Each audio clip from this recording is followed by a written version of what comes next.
Chaque année dans le monde, 105 millions de tonnes de poissons, crustacés et mollusques sont tués et prélevés de nos océans. Seulement 50 millions de tonnes finissent dans nos assiettes. Alors, où passent les 55 millions restants? En France, tout commence à la criée.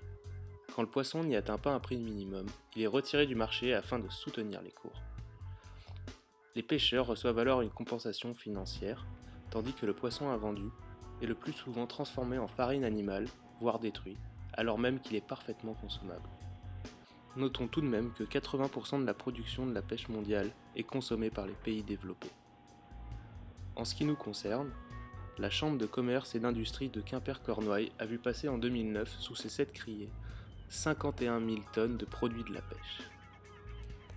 14 000 tonnes ont été débarquées à la criée de Pinmar, Saint-Guénolé en 2009, dont 7 000 tonnes de sardines, soit environ 50% de l'ensemble des captures. D'après mon expérience d'apprenti sur le Bolincheur Camp d'Armour à Saint-Guénolé, j'ai pu constater que entre 5 et 10% des sardines sont invendues.